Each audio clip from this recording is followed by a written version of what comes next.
My name is Harper, I'm 28 years old, and I'll never forget the moment my parents and both sisters stood up and walked out of my wedding ceremony. Not during the reception, not after the first dance, but right in the middle of my father's toast when he announced to a room full of guests that this celebration wasn't what they had envisioned for their daughter. I watched them leave their designer shoes clicking against the concrete floor of the art gallery warehouse we'd rented, and I felt something I never expected. Relief. Pure, overwhelming relief.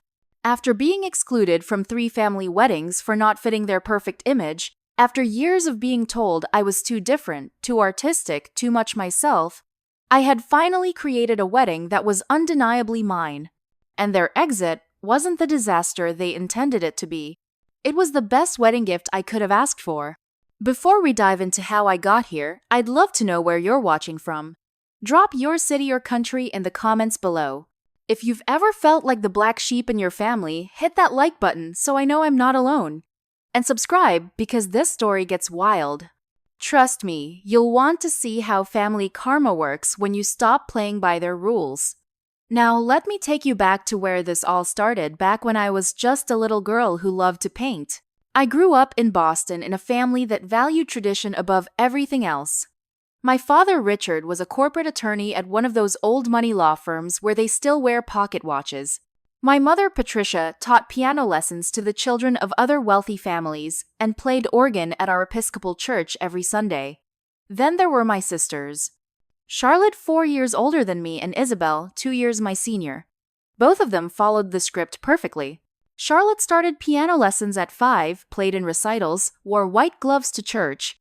Isabel took up ballet at 4, performed in the Nutcracker every year, never got a single scuff on her patent leather shoes.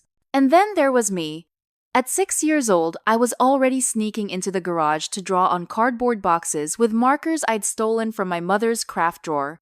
I drew everything I saw, the neighbor's cat, the trees in our backyard, my father's angry face when he found me covered in paint. Art was never a hobby in our house. It was a mess. A distraction. Something that got in the way of real accomplishments. When I won first place in the school art show at 10 years old, I ran home with my blue ribbon and the watercolor painting of our house that I'd spent weeks perfecting. I was so proud. I couldn't wait to show them. My father took one look at it, told me art was a hobby, not a career, and tore the painting in half right in front of me. He threw it in the trash and told me to focus on my math homework instead. I cried in my room for hours. My mother came in later not to comfort me, but to tell me that my father was right. If I wanted to be successful, I needed to be practical. Charlotte was already talking about medical school. Isabel was considering dentistry. What was I going to do? Sell paintings on street corners. By 15, I'd stopped trying to make them understand. I dyed my hair purple during spring break. When we had our annual family photo session at the country club, my father took one look at me and told the photographer we'd reschedule. We never did. That photo session never happened. I wasn't in the family Christmas card that year. The message was clear: if I couldn't look the part, I couldn't be in the picture.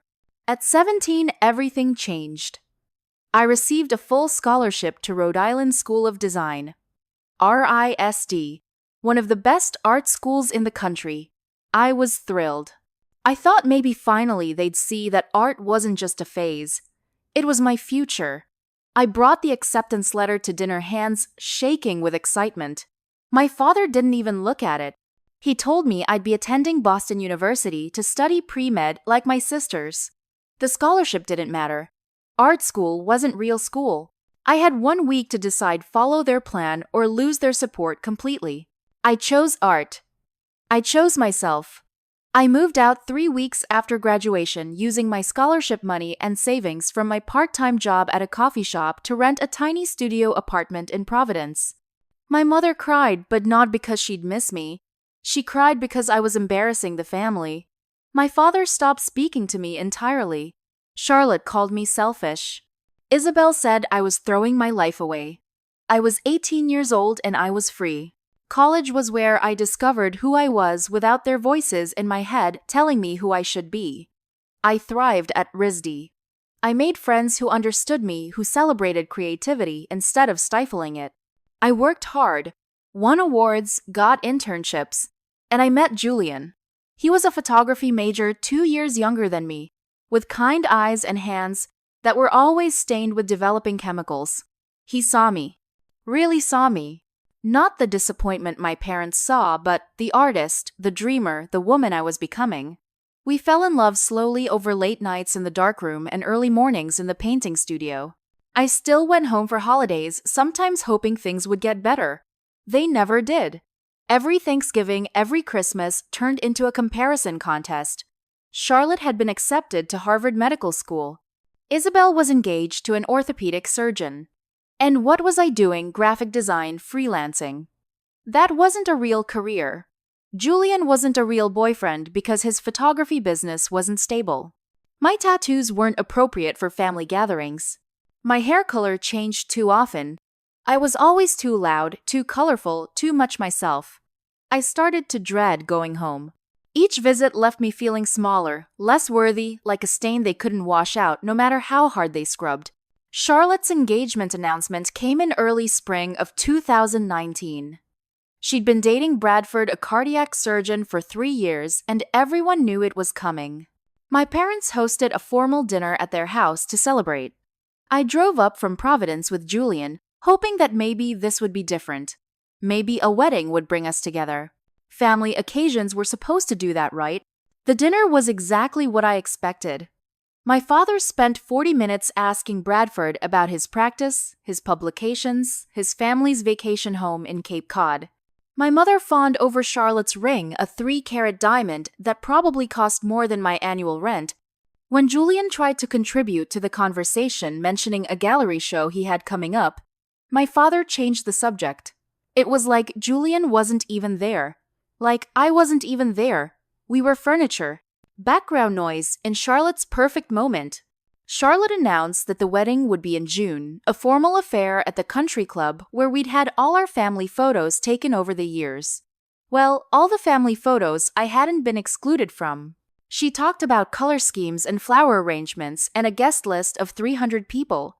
I smiled and said congratulations and tried not to feel the familiar ache of not quite belonging.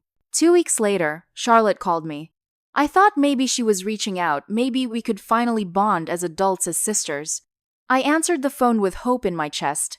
That hope died quickly. She needed to talk about the wedding party, she said. She wanted me as a bridesmaid, but there were conditions. I needed to dye my hair back to a natural color. Blonde or brown, she didn't care which. I needed to cover my tattoos completely. Long sleeves, makeup, whatever it took. And Julian couldn't come. Not as my date, not as a guest, not at all. I asked her why. She said Bradford's family was very traditional, very old money.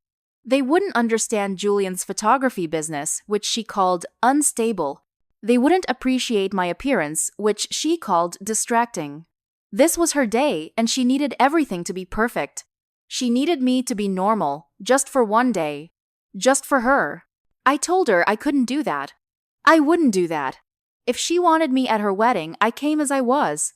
Purple hair, visible tattoos, Julian by my side. I came whole, or I didn't come at all. There was a long silence on the phone. Then Charlotte said, "I guess you're not coming then." And she hung up. I waited for her to call back. She never did. Instead, my mother called the next day. Why couldn't I just compromise for one day? Why did everything have to be about me? "Your sister's wedding is more important than your pride," she said. But it wasn't about pride.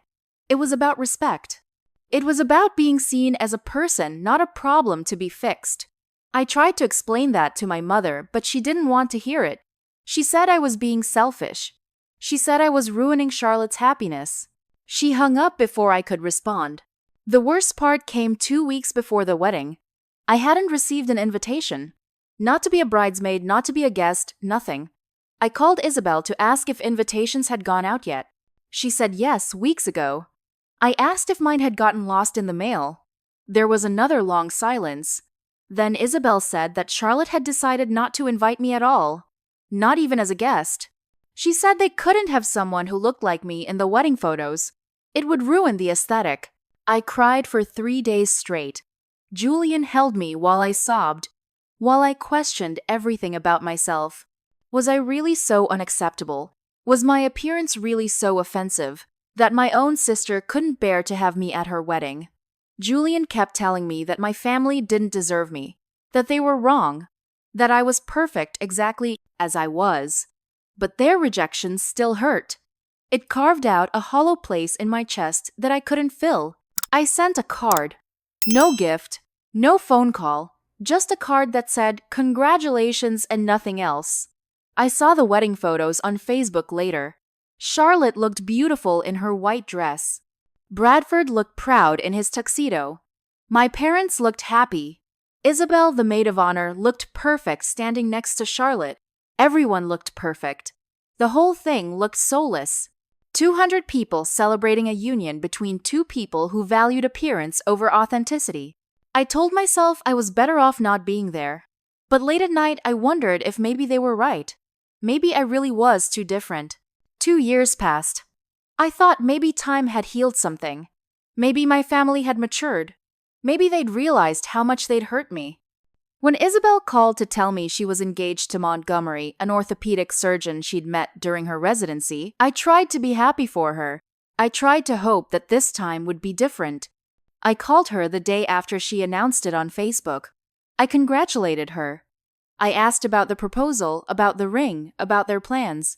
Her voice was cold, distant. She said they were planning an intimate wedding, very small, immediate family only. I said I understood. I said I'd love to be there if she wanted me. She said she'd let me know. 3 months of silence followed. No phone calls, no texts, no updates. Then I saw it on Instagram. Isabel's bridal shower. There were at least 40 women in the photos. Her friends from medical school, our cousins, our aunts, my mother's friends from church. Clearly not intimate, clearly not small. The bachelorette party happened a month later. A weekend trip to Napa Valley. 8 women, including Charlotte. Photos of them at wineries, at fancy dinners, laughing and drinking and celebrating. I wasn't in a single photo. I wasn't mentioned in a single caption. It was like I didn't exist. I tried to tell myself it didn't matter. I had my own life. Julian and I were talking about getting engaged. My graphic design business was growing. I had friends who loved me. I didn't need my family's approval. But seeing those photos hurt in a way I couldn't explain. It wasn't just about missing a party. It was about being erased. About watching my family celebrate my sister while pretending I wasn't part of the family at all. I finally called Isabel in August, a month before her wedding. I asked her directly if I was invited. She sighed like I was inconveniencing her. She said that Mom had told her I was too busy with work to come. I said that was a lie. Mom had never asked me about my schedule. Isabel went quiet. Then she said something I'll never forget. She said, "Honestly, Harper, you don't fit the aesthetic. We're going for classic elegance. You're more alternative." Alternative. That was her word for me. Like I was a punk rock band when she wanted classical music. I asked what that meant. She said I knew what it meant. My appearance, my lifestyle, my choices, they didn't match the vision she had for her wedding day. She said it wasn't personal. But how could it not be personal? She was my sister. I was her family. And she was choosing aesthetic over blood. I didn't yell. I didn't cry. I just said okay and hung up. What else was there to say? She'd made her choice. They'd all made their choice. I wasn't respectable enough for their perfect celebrations. I wasn't traditional enough for their country club venues. I wasn't normal enough to be included in their family moments. The wedding happened on a Saturday in September at Martha's Vineyard. I know because I saw every single detail on social media. 150 guests at a waterfront venue, a live band, a seafood buffet, dancing until midnight. Our cousins were there, our aunts and uncles, even distant relatives I barely knew, extended family members who lived in other states. Everyone was invited. Everyone except me. I was the only immediate family member who wasn't there. I spent that Saturday crying. Julian took me to the coast of Maine, as far from Martha's Vineyard as we could get without leaving New England. We sat on the rocks and watched the waves and didn't talk about it. But that night when we were back home, Julian said something that changed everything. He said we should get married. He said we should show my family what real love looked like. Love that didn't care about appearances or aesthetics or fitting in. I said they wouldn't come anyway. He said that was their loss. The wound from Isabel's wedding went deeper than Charlotte's. With Charlotte, I could tell myself it was just one sister. With Isabel, I had to face the truth. Both of my sisters, given the choice, would rather I didn't exist. And my parents supported that choice. I wasn't just the black sheep, I was the invisible sheep. The one they'd written out of the family story. The invitation to my cousin Penelope's wedding arrived in January of 2023. I stared at it for a long time, trying to decide if it was real or some kind of cruel joke. Penelope was my mother's niece, close with both Charlotte and Isabel. We'd grown up together, spent holidays together, but we'd never been particularly close. Still, seeing my name on that cream-colored cardstock felt like a small miracle. The invitation included a +1. Julian was welcome. I actually felt hope rise in my chest for the first time in years. I bought a dress. A beautiful emerald green dress that was formal but still me. I RSVP'd yes for 2. I marked the date on my calendar. March 18th. I told Julian we were finally included. He was skeptical, but I wanted to believe. I wanted to believe that maybe my aunt was different from my parents. Maybe Penelope was different from my sisters. Maybe I could have this one family wedding where I belonged. 2 weeks before the wedding, my phone rang. My aunt's name appeared on the screen. I answered with a smile, thinking maybe she was calling to finalize details or ask about dietary restrictions. Instead, her voice was tight with discomfort. She said there had been a mistake with the seating arrangements. She said she needed to talk to me about the wedding. My stomach dropped before she even continued. The truth came out slowly, painfully. Charlotte and Isabel had complained to my aunt about my invitation. They'd said that having me at family events made things awkward. They'd said I didn't fit in with the rest of the family. They'd said my presence made it hard to take good family photos. My aunt had listened to them. She'd decided that maybe it was best if I skipped this one. For the sake of family harmony, I couldn't believe what I was hearing. I told her I'd been formally invited. She said she knew and she was sorry, but she had to think about what was best for everyone. I asked if she meant what was best for Charlotte and Isabel. She didn't answer that. She just kept saying that family harmony was important. That sometimes we have to make sacrifices for the greater good. That maybe I could come to the next family gathering instead. I hung up on her. I sat in my apartment and felt something break inside me that I didn't know could break anymore. This wasn't just my parents anymore. This wasn't just my sisters. This was the entire family. The whole system was designed to keep me out, to keep me at arm's length, to make sure I knew I didn't belong. And they'd been doing it for years. I called my father that night. It was the first time I'd called him directly in over a year. I asked him point blank why he hated me so much. There was silence on the other end of the line. Then he said something that made everything crystal clear. He said they didn't hate me. They were protecting the family image. Protecting the family image. That's what this was about. Not love. Not connection. Not family. Image. How things looked. What people thought. My mother got on the phone.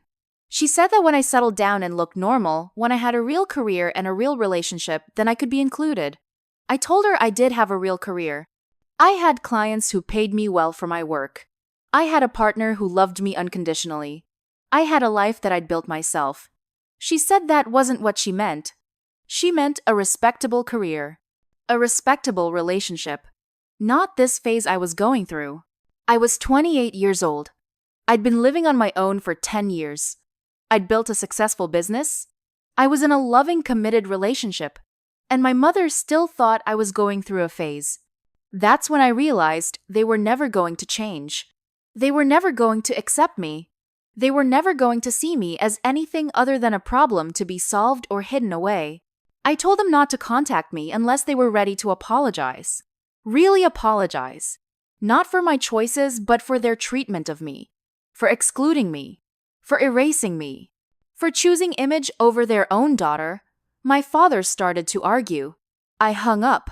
Then I blocked their numbers. I blocked Charlotte's number. I blocked Isabel's number. I was done waiting for them to love me the way I deserve to be loved. I didn't go to Penelope's wedding. I spent that day with Julian. We drove to Vermont and stayed at a bed and breakfast in the mountains. We hiked. We talked about the future. And that night, while we were sitting on the porch watching the sunset, Julian asked me to marry him. He didn't have a ring yet, he just had the question. And I said yes. I know the story took a heavy turn there, and maybe you're feeling what I felt in that moment. Hurt, angry, confused about how family could treat someone this way. If you're still with me, if you're invested in seeing how this all plays out, hit that like button. Drop a comment telling me if you've ever been the one your family didn't understand. And stick around, because the next part is where I stopped being the victim and started being the architect of my own happiness. The wedding planning is about to get very interesting. Julian and I got engaged in the fall of 2023. We decided on a small wedding, intimate and authentic. Just the people who actually loved us. We chose a converted art gallery in Portland, Maine, a space that felt like us. Exposed brick walls, high ceilings, natural light pouring through industrial windows. We planned for 50 guests. Friends from art school. Julian's family, who had always treated me with warmth and acceptance. Colleagues we'd worked with over the years. People who knew us. Really knew us. My parents and sisters weren't on the guest list. For the first time, I felt no guilt about that decision. In December, my phone rang with an unfamiliar pattern. It was Charlotte. We hadn't spoken in 8 months, not since I'd blocked her number and then unblocked it weeks later in a moment of weakness. She said she'd heard I was engaged. She said congratulations. Her voice was careful, measured. I said thank you, waiting for the catch. She asked when the wedding was. I told her May of 2024, small ceremony. She asked if family was invited. I was honest. I said no. The explosion was immediate. Charlotte asked how I could exclude my own family. I said I learned from the best. That shut her up for about 3 seconds. Then she said I was being childish, that I was punishing them for decisions made years ago, that family was supposed to forgive. I asked if she'd forgiven me for being different. She didn't answer. She just said she was calling mom and dad. I told her to go ahead. Then I hung up. My father called within the hour. He said I was being childish. He said they were my parents and they had a right to be at my wedding. I told him I'd been excluded from 3 family weddings, erased from family photos, uninvited to family events. I was just returning the favor. He said that was different. Those weren't my weddings. I said exactly, this was mine, and they weren't welcome. My mother got on the line and started crying. She said I was breaking her heart. I wanted to scream that she'd broken mine first, but I didn't. I just said goodbye and hung up. January brought a new approach. My grandmother Ruby called. Ruby was 76, the matriarch of the family, and one of the only people I still had a soft spot for. She said she wanted to see her granddaughter get married. She said she understood why I was hurt, but that she'd always loved me. I felt torn. Ruby had never excluded me. Ruby had always slipped me extra cookies at holidays and asked about my art. I told her she could come. She was quiet for a long time. Then she said she wouldn't come without my parents. She said she wouldn't choose sides in this family divide. That hurt more than I expected. I told Ruby I understood, but that this was my choice to make. She said she was disappointed in me. Disappointed. After everything they'd done, after all the exclusions and erasures, I was the one disappointing her by setting boundaries. I realized in that moment that they'd gotten to her. They'd positioned me as the problem, as the difficult one, as the one tearing the family apart. Not them with their conditions and requirements. Not them with their obsession with image. Me. For refusing to play along anymore. I didn't invite Ruby. And I didn't feel guilty about it. Not this time. February brought an unexpected suggestion from Julian. We were looking through wedding inspiration photos, finalizing details, when he suddenly looked up at me and said, "What if we invited them?" I thought he was joking. I laughed and said absolutely not. But he wasn't laughing. He said, "Hear me out. What if we invited them to a wedding that celebrated everything they hated about us?" I didn't understand at first. He explained that excluding them meant they could play the victim card forever. They could tell everyone how I'd cut them off, how I'd refuse to let them be part of my big day. But inviting them to a wedding that was completely, unapologetically us, that would be different. They'd have to either accept us as we were or leave. And if they left, that would be their choice, not mine. Everyone would see who they really were. The more Julian talked, the more the idea grew on me. We wouldn't make any compromises. We wouldn't tone anything down. We'd double down on every authentic choice. We'd make it so undeniably us that they'd be uncomfortable from the moment they arrived. Not to punish them exactly, but to give them one final chance to choose love over image. And when they inevitably chose image, we'd have witnesses. We'd have proof. We'd have closure. We renamed the wedding theme Art, Ink, and Forever. The dress code became Come as your authentic self. We moved the venue from the art gallery to a warehouse space owned by our friend Marcus, who happened to be a tattoo artist. The space was raw, industrial, perfect. We planned live street art during the cocktail hour.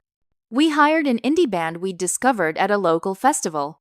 We arranged for food trucks instead of formal catering. Everything was creative, unconventional, and completely genuine to who we were. In March, I sent the invitations. I wrote a personal note to my parents, to Charlotte, to Isabel. Despite everything, you're invited to witness our authentic union. The invitation design was watercolor with graffiti-style lettering. The venue address was in an industrial neighborhood that definitely wasn't country club territory. The dress code was explicitly stated creative expression encouraged. I waited to see if they'd RSVP. All 4 of them said yes. I was shocked. Julian wasn't. He said they'd come because they couldn't resist the opportunity to judge. Charlotte texted me separately. She said they'd be there and someone had to represent class. That text told me everything I needed to know. They weren't coming to celebrate. They were coming to disapprove. Perfect. Let them come. Let them see what they'd been missing all these years by choosing appearances over authenticity. The planning intensified after that. Every decision we made, we asked ourselves, is this genuinely us? My dress was custom designed in lavender and silver with an open back that showed my shoulder blade tattoo. I kept my hair in its natural purple ombre. My bridesmaids were my closest friends from art school, Sloan, Ivy, Autumn, and Kennedy. They were diverse, tattooed, vibrant, and absolutely themselves. Julian's groomsmen were his photographer collective, equally unconventional. We wrote our own vows. No religious elements, no traditional language, just honest words about what we meant to each other. The ceremony would take place in a circle, not a traditional aisle. The reception would feature an art installation as a backdrop and a graffiti wall where guests could leave messages. We hired an artist to do live painting during the event. We even arranged for Marcus to offer tiny tattoos to guests who wanted them. Every single detail screamed, "This is us, take it or leave it." Harper kept saying that if they came and hated it, that was their problem, not ours. Julian reminded me that this day wasn't about them anymore. It was about us. About celebrating a love that had survived their rejection. About building a life with people who actually saw us and valued us. About proving that authenticity was more important than approval. 2 weeks before the wedding, Charlotte called to ask about the dress code again. She said creative expression encouraged was too vague. I told her it meant come as herself. She said she'd be wearing a cocktail dress like a normal person. I said that was fine. She asked if I was really going through with the purple hair. I said yes. She sighed and said she'd see me at the wedding. I knew what that sigh meant. She was already disappointed. Good. I wanted her to be disappointed. I wanted all of them to be disappointed. Because their disappointment meant I was being true to myself. The morning of May 18th arrived with perfect weather. Sunny 70 degrees, not a cloud in the sky. I woke up in a boutique hotel in Portland, surrounded by my bridesmaids. Sloan made mimosas. Ivy ordered breakfast. Autumn queued up our favorite playlist. Kennedy did everyone's makeup. It felt easy. Natural. Like the best kind of family, the kind you choose. When I put on my dress, they all gasped. Sloan said I looked like a fairy queen. Ivy said Julian was going to cry. Autumn said my family was going to lose their minds. That made us all laugh. Julian's colleague Riley was photographing the morning, capturing every moment. Getting ready with people who loved me unconditionally felt like a dream. No one told me to cover up. No one suggested I change my hair. No one asked me to be anyone other than exactly who I was. My phone buzzed around 10:30. A text from Charlotte. Running late traffic. I showed it to Sloane, who rolled her eyes. She said they were probably sitting in their car debating whether to actually come. Ivy said if they ruined this day, we'd escort them out personally. I appreciated that. I appreciated having people who would protect me, who would stand between me and harm. That's what real family did. The warehouse had been transformed. Our friends had arrived early to decorate. Hanging installations in jewel tones. String lights creating a canopy of stars. Fabric drapes in purple, blue, and silver. The ceremony space was a circle of mismatched vintage chairs. The altar was a handmade wooden arch covered in wildflowers and ivy. It looked like something out of a fairy tale, but an alternative fairy tale. A real one. One where the weird princess didn't have to change to get her happy ending. Guests started arriving around 11:30. The energy was beautiful. People ranged from 22 to 65 years old. Some wore vintage suits. Some wore bohemian dresses. Some wore jeans and blazers. Everyone looked comfortable. Everyone looked like themselves. Julian's parents arrived, and his mother hugged me for a full minute. She said I looked radiant. His father said Julian was lucky. They'd always treated me like a daughter, never once suggesting I should change or conform. My family arrived at noon, 45 minutes late. I watched from a window in the prep room. My father wore a navy suit pressed and perfect. My mother wore a beige dress with pearls, her signature look. Charlotte had chosen a pale pink cocktail dress and heels that would be impractical in a warehouse. Isabel wore a cream pantsuit, elegant and expensive. They looked like they were attending a different wedding. They looked overdressed and out of place, which I guess was the point. They wanted to stand out. They wanted everyone to know they were better than this. They sat in the back row apart from everyone else. Other guests tried to welcome them, tried to make conversation. I could see even from a distance that they gave cold, clipped responses. They didn't want to be friendly. They wanted to be separate. They wanted everyone to see their disapproval. Sloane stood next to me at the window and said they looked miserable already. I said good. Then I took a deep breath and told everyone I was ready. The ceremony music started. An indie acoustic cover of Can't Help Falling in Love. My bridesmaids walked with the groomsmen paired up, but casual, laughing and relaxed. Then it was my turn. I'd chosen to walk alone. No one was giving me away because I'd always belonged to myself. I walked through the warehouse doors, into the ceremony space, and saw Julian standing at the altar. He was crying. Big, unashamed tears running down his face. That's when I started crying too. Our friend Marcus officiated. He was a poet and a professor, thoughtful and genuine. His opening words were perfect. We gather not in tradition, but in truth. Not in convention, but in celebration of two people who have chosen love over approval, authenticity over acceptance themselves, over the expectations of others. I glanced at my family. My father looked bored. My mother looked like she smelled something unpleasant. Charlotte whispered something to Isabel. I didn't care. I turned my attention back to Julian, to Marcus, to the people who were actually present in this moment. When it was time for vows, I spoke first. My voice shook at the beginning but grew stronger. Julian, you saw me when my family refused to look. You loved my colors when they wanted me black and white. You celebrated my differences when they called them defects. You taught me that I don't have to shrink to fit into spaces that weren't built for me. You taught me that love doesn't come with conditions. And you taught me that the family we choose is just as real as the family we're born into. I promise to spend the rest of my life seeing you, celebrating you, and loving you exactly as you are. The guests were crying. Even some of Julian's groomsmen wiped their eyes. But when I glanced at my mother, she wasn't crying. She was looking at her phone. My father was staring at the ceiling. Charlotte and Isabel were whispering again. They weren't even pretending to pay attention. It hurt, but not the way it used to. It hurt like removing a splinter. Painful but necessary. Julian's vows were equally beautiful. Harper, your courage taught me authenticity. Your art showed me that beauty breaks rules. Your resilience showed me that family isn't about blood, it's about commitment. You've been excluded from celebrations that should have been yours, so I promise to celebrate you every single day. I promise to see you, to hold space for you, to protect you from anyone who tries to make you smaller. You are the love of my life, and I am honored to be yours. The ring exchange came next. Our rings were custom designed, nothing traditional about them.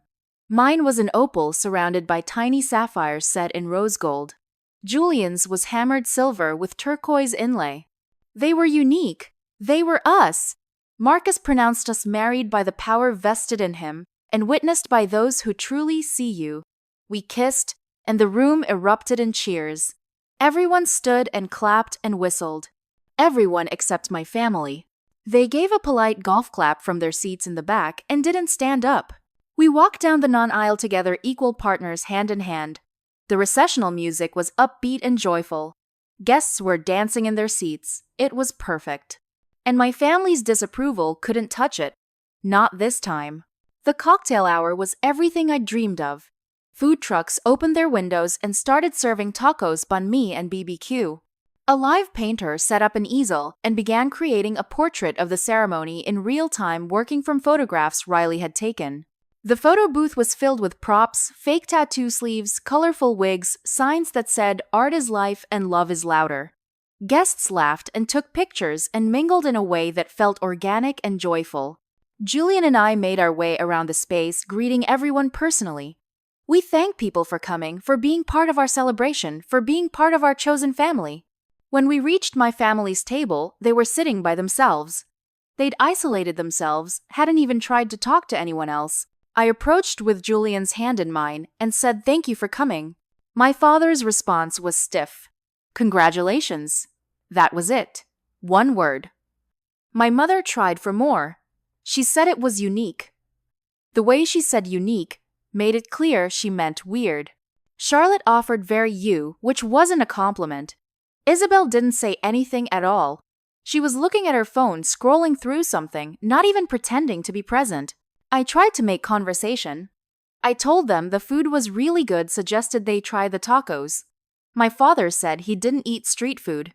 He said it like street food was beneath him.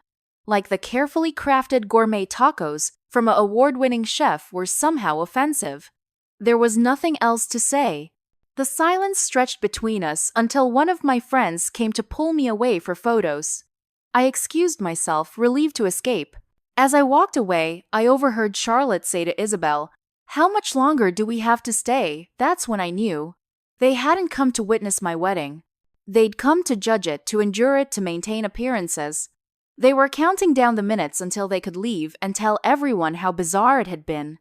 I should have felt hurt. Instead, I felt free. They'd shown exactly who they were. There was no more pretending. Dinner was served at long communal tables. Julian and I sat with our closest friends, surrounded by laughter and love. My family remained at their isolated table, picking at their food, looking uncomfortable.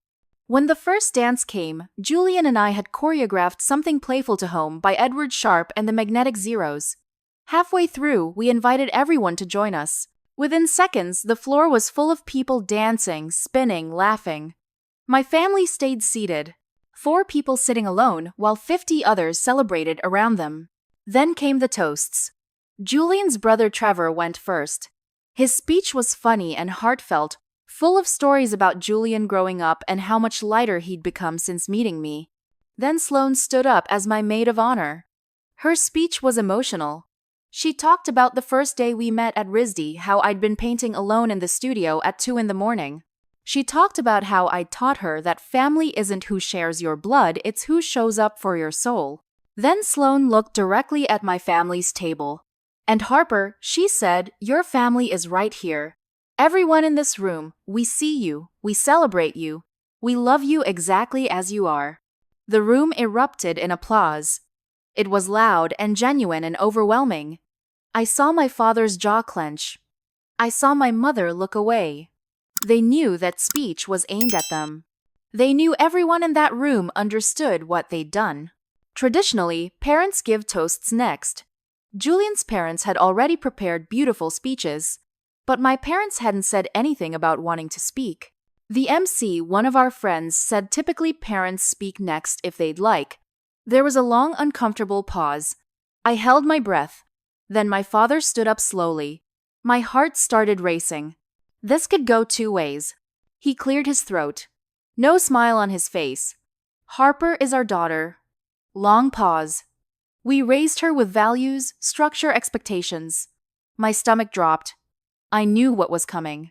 She chose a different path. We hoped marriage would bring her back to reality.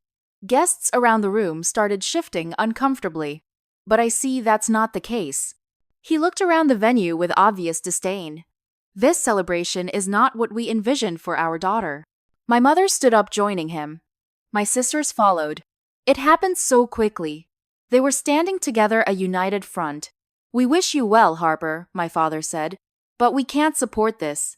Charlotte added, this isn't a real wedding. It's a spectacle. Isabel said, you're embarrassing yourself and us. Then they started walking toward the exit. The entire room fell silent. 50 people watching my family abandon me in the middle of my wedding reception. I stood up. My voice came out stronger than I expected. Then leave, I said. You've been doing that my whole life. My father turned around. We gave you every opportunity to be respectable. I looked him in the eye. You gave me every opportunity to be you. I chose to be me. My mother spoke next, her voice trembling. That's your choice, and this is ours. Then they walked out. The door closed behind them with a heavy thud. For 5 long seconds, nobody moved. Nobody spoke. The silence was deafening. Then Sloane started a slow clap. 1 person, then 2, then 5, then everyone. The entire room stood and applauded. Not for my family leaving, but for me standing firm. Julian pulled me into his arms. I wasn't crying, I was smiling. They left, I said. They actually left, he said. I know. I said I feel relieved, he said. Good. Because they just showed everyone who they really are. And you don't have to wonder anymore. You don't have to hope they'll change. It's over. The wondering was over. The hoping was over. The door they'd walked through had closed on years of rejection, and I wasn't going to open it again. After my family left, something shifted in the room. The energy that had been tense and careful suddenly became electric. It was like everyone had been holding their breath and could finally exhale. The party transformed into something wild and joyful. People danced harder. They laughed louder. They celebrated with an intensity that felt like collective relief. We weren't just celebrating a marriage anymore. We were celebrating freedom. The tattoo artist Marcus set up his station and offered free tiny tattoos to anyone who wanted one. 12 people took him up on it. Julian and I got matching tiny paintbrushes on our wrists, a symbol of the art that had brought us together and the creativity that defined our relationship. We danced until midnight. Friends gave impromptu speeches, all of them mentioning the walkout, all of them emphasizing that real family stays. That theme kept coming up. Real family stays. Real family shows up. Real family loves you without conditions. The cake cutting happened around 11. A 3-tier funfetti cake with edible flowers that looked like something out of a whimsical dream. The food truck tacos that my father had called street food completely devoured. Guests kept saying they were the best wedding food they'd ever had. The graffiti wall filled up with messages. My favorite one said, "They left you, stayed, you won." Someone else wrote, "Family is what you make it." Another said, "Authenticity always wins." The last dance was intimate. Just Julian, me, and our 20 closest friends in a circle swaying to a song that meant something to us. No performance. No pretense. Just people who loved each other holding space for joy. When the night finally ended and guests started to leave, every single person hugged us and said some version of the same thing. That was the most real wedding I've ever been to. Thank you for being yourselves. Your family missed out. The week after the wedding, Julian and I took our honeymoon road trip up the Maine coast. We stayed in small bed and breakfasts, ate lobster rolls, hiked coastal trails, and didn't talk about my family at all. But social media was talking. Our friends posted photos from the wedding. Gorgeous, vibrant, authentic photos that showed exactly what the celebration had been. Extended family members who hadn't been there saw the posts. Distant cousins, family friends. People started reaching out. My grandmother Ruby called me on day 3 of the honeymoon. I almost didn't answer, but something made me pick up. She said she'd seen the pictures. She said she should have been there. She said she'd been wrong to refuse to come without my parents. She said she'd talked to them about what happened about them walking out, and she'd told them they were wrong. Ruby wanted a relationship with me separate from my parents. I told her I'd think about it. I told her I needed boundaries this time. She said she understood. Some cousins reached out too. They said they hadn't known the extent of how I'd been excluded from family events. They said if they'd known, they would have said something. I appreciated that, but I also knew they'd been at those weddings. They'd seen I wasn't there. They could have asked questions, but I wasn't angry anymore. I was just done. Done explaining. Done defending.